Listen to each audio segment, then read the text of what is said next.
La CEDEAO, à la base, c'est une communauté économique. Avant de se mêler aujourd'hui des questions politiques ou internes, la CEDEAO est une communauté économique, donc qui a pour intérêt principal l'économie. Donc quand vous prenez l'absence de ce corridor Cotonou, Niamey par exemple, c'est un manque à gagner important, non seulement pour le Bénin, mais aussi pour toute la communauté économique des États de l'Afrique de l'Ouest. Et Paul-Marie Wessou a bien fait de le rappeler, c'est près de 77 millions en termes de démographie perdue de facto pour la CEDEAO. Donc cela voudrait dire que la CEDEAO, même si son bras est coupé, ne veut pas perdre la manche, c'est-à-dire essayer tout de même de maintenir un dialogue sur ce plan économique pour que le lien ne se casse pas complètement. Et c'est de ça qu'il est question. Mais ça dépendra du rapport de force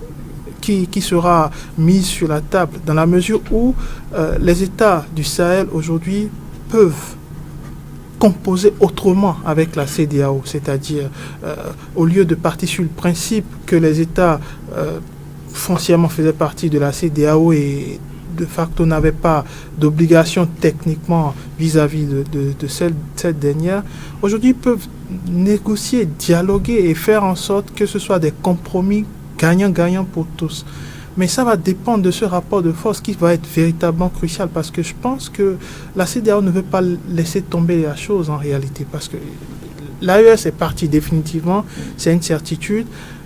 La CEDEAO estime qu'il faut, en tout cas, qu'elle continue de maintenir l'espoir par rapport à un potentiel retour, et que cette disposition liée à la question des passeports, de la libre circulation des personnes et des biens, et donc de l'intégration, pourrait peut-être continuer à jouer sur la balance. Moi, je trouve qu'aujourd'hui, on doit prioriser véritablement le social. Et le fait... Dans les négociations. Dans les négociations. Et on doit intégrer également la présence de l'AES. C'est inévitable aujourd'hui.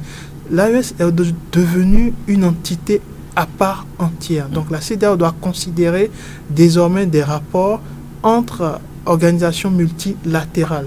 C'est complexe parce que entre organisations multilatérales ou entre organisations sous-régionales, ce n'est pas aussi simple comme si on était une seule entité.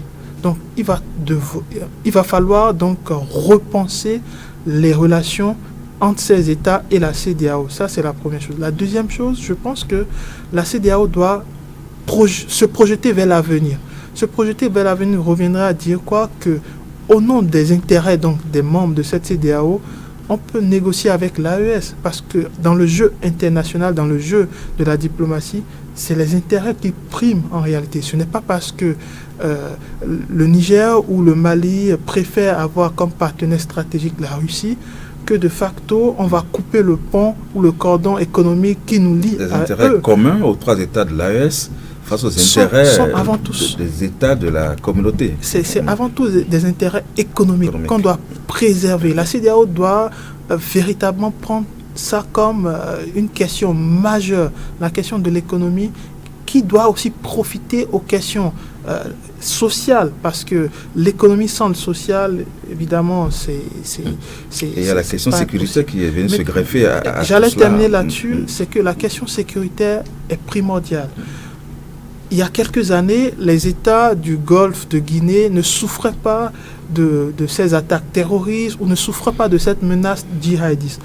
Aujourd'hui, nous sommes dans une dynamique d'une certaine mondialisation qui veut d'ailleurs que celui qui est attaqué aux confins nord de vos États soit d'ailleurs tout de suite la cible parfois des terroristes. Et c'est ce qui se constate au Niger, au Togo ou au Bénin et même en Côte d'Ivoire.